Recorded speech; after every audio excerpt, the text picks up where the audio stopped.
Welcome to ET with GOTB at Euro 2025, day 11. I'm Rachel. I'm Sophie. And this is Extra Time with Girls on the Ball.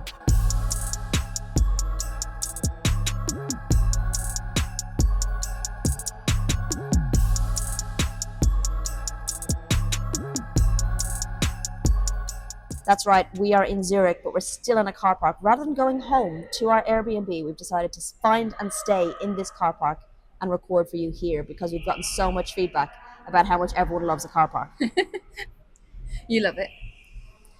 And Rachel really doesn't love it. I don't know why she doesn't like it. Because this car's you get really, but it's part of the vibe. Do you know how many comments we get about our sound? That's why I know, stressed. But like people we get know so many comments about our sound. I'm making Sophie hold the mic up to her face because she speaks too quietly sometimes.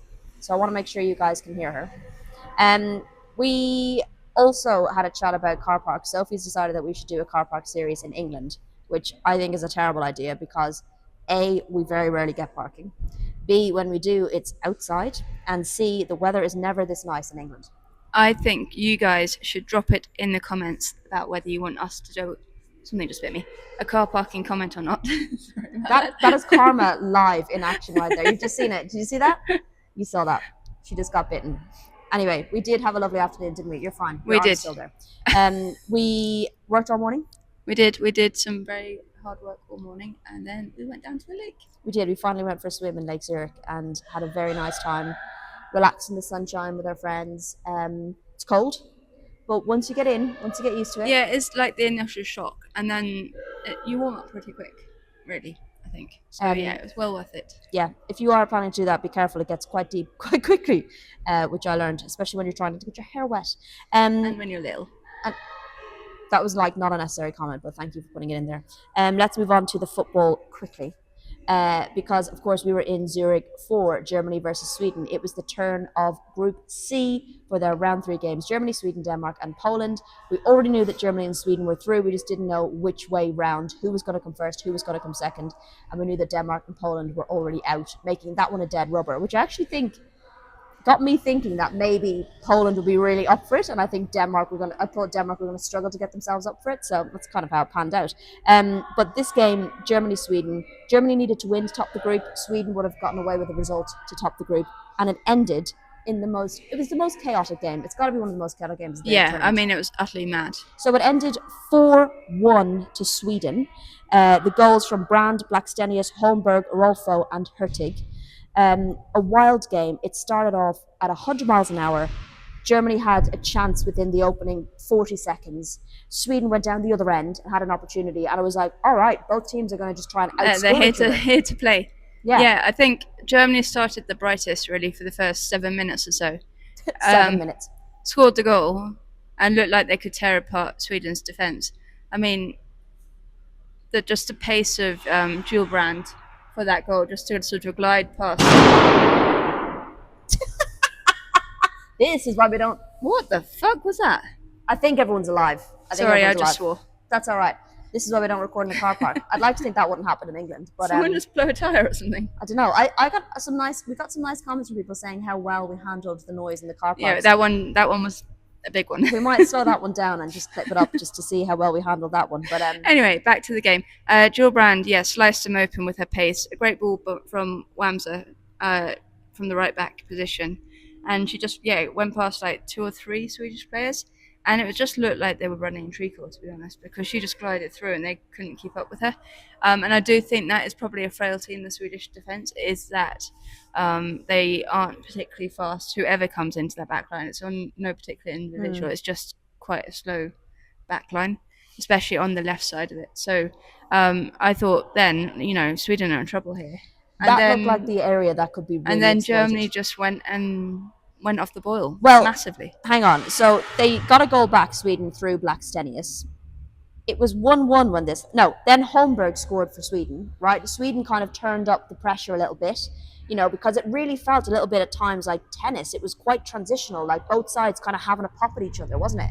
Yeah, although I just don't really think Germany had much about them after they scored. They didn't really test Folk at all. Fair. I thought it was going to be an interesting game up until the mad moment, which Okay, let's just talk about the Mad Minute because I feel like we're dancing around a little bit here. But basically, Vamser pulled off this unbelievable save on the goal line, and I was watching it through my big lens because I was down the other end, and I was thinking, what a save that was! Like, incredible save. And then I kind of glanced to my right and saw Berger about 5 yards the other way, and I was like, that's not good. That is not good because you should not be doing that. And it was a handball, blatant handball.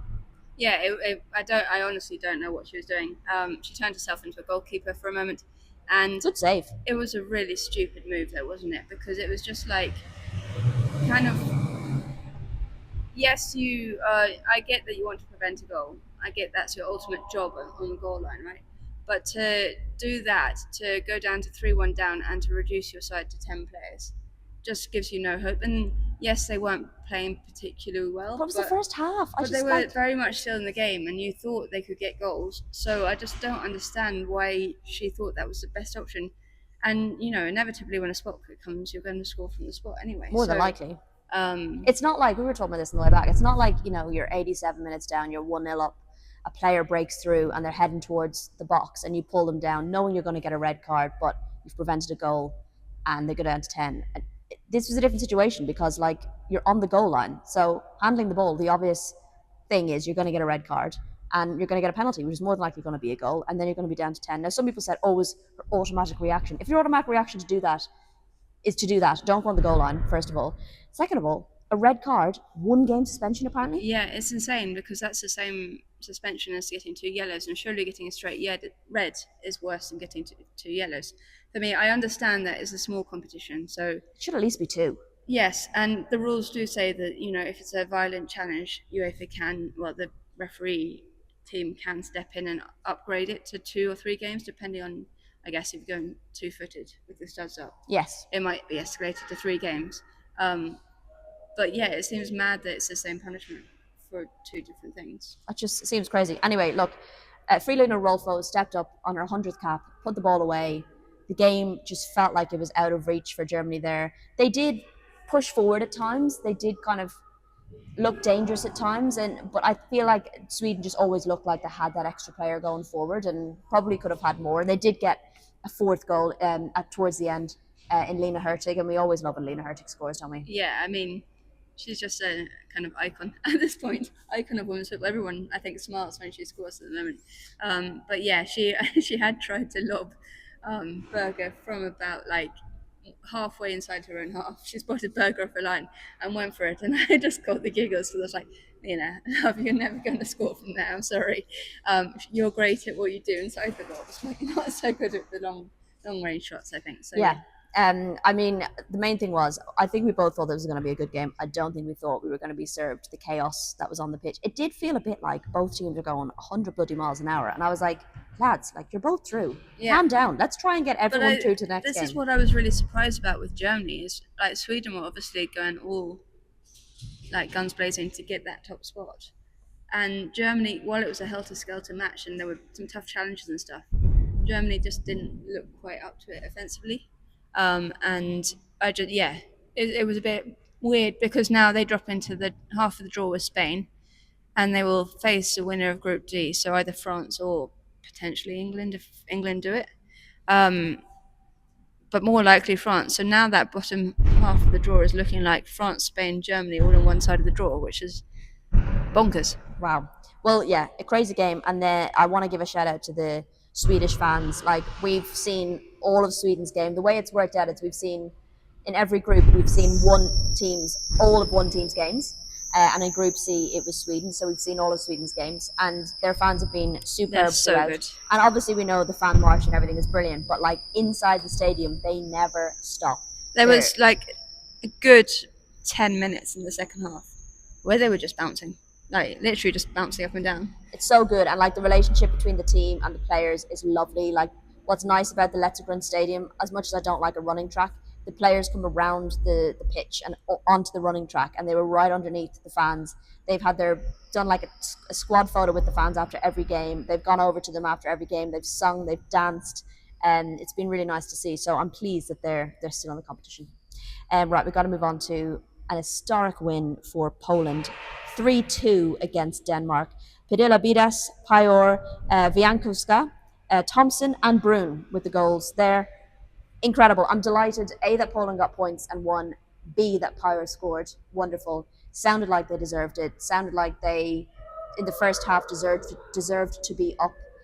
Denmark came back into it, understandably, but just couldn't get the. It just felt a bit like Denmark's tournament all over. Like they showed signs, but never enough. And then Harder went off injured, and it just. I think it was it's been a really disappointing tournament for Denmark. I don't think they'll look at today as the disappointment necessarily. I think they will feel that in the fact that they haven't even come close to taking it down to the final day even despite the opposition that they faced, they will feel like they should have competed a bit better. And I think it's going to be interesting. They'll have a new coach coming in after the tournament. Obviously, Jeglerts is going to Manchester City. How do you think they're going to be feeling about that? This is the worst result, I believe, Denmark has had in the Euros. It's interesting. It's going to be interesting to see how he settles into the WSL, or maybe he suits domestic football better than international football. We don't really know yet. And arguably in domestic football, you've more choice of the players you have and bringing in, and you have more time with them. Yeah. So I think that's the difference. But I mean, we'll wait and see, I guess. But I think for Denmark, it's super disappointing. I think you'll see some of these players not necessarily making another Euros. I think I'm not sure how. I don't think Pernille Harder will probably make another Euros, which is sad. Gutted that this is the way. And look, we don't know, but it's another 4 years away. But to get injured in the last game, it's you can tell from a player like that how frustrating this tournament has been for her. For Poland, though, I think we talked in our preview about how important it was to tick things off, and it looked for the first two games. The first game especially, they played really well, but couldn't get anything from it. The second game, they didn't really compete against Sweden, and you were like, are they really going to tick off these moments? And so the fact that they could tick off their first goal, and not only that, their first win in a major tournament, is going to do so much for that team. And they were always the minnows in terms of the underdogs of trying to get out of that group. So to be able to get a result out of it and get on the score sheet, when you think about what they're going to build for the next cycle of tournaments, and hopefully they'll qualify for the 27 World Cup. They've got the under-20s next year. They had the under-19s this year. It's going to be, it's an exciting time, I think, to be in Polish women's football. And I just think it showed the two teams probably had different mindsets going into it, because for Denmark, this was not the way they wanted it to go, and this was a really disappointing campaign. For Poland, they probably never expected to get out of the group, and this game was another opportunity for them to tick off those firsts, and I just feel like they approached it in different ways, and you could see that. So in the end, a historic night for Poland, regardless of not getting through, but for them to get the 3 points, to get 3 goals against Denmark as well, Denmark will be hugely disappointed.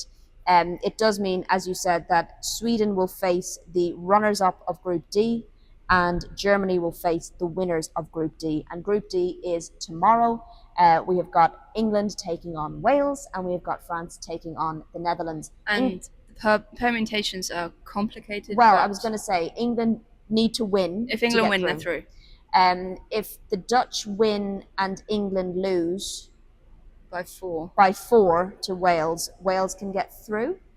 I don't know. This is very complicated. It's very complicated. Let's just go. England win, they're through. France win, they're through top. And if the Dutch win and England win, England go through head to head with the Dutch, because they'll be on the same number of points. Yeah. Right? So I think so. And the French go through. Yeah. I don't know. Bringing you all the insights that you need. Just England need to win. And if France win, they'll go top, so they'll go into the... Do you know what? What's nice is we don't have a game like today where we already know basically who's through and who's not. So it's all to play for. It's, of course, England versus Wales, which is going to make it an extra tasty fixture. We'll be heading to St. Gallen to cover that one. And I'm looking forward to bringing you all of that action. I think I'm looking forward to bringing you all of that action tomorrow night. We'll see tomorrow night. We will. Speak to you then.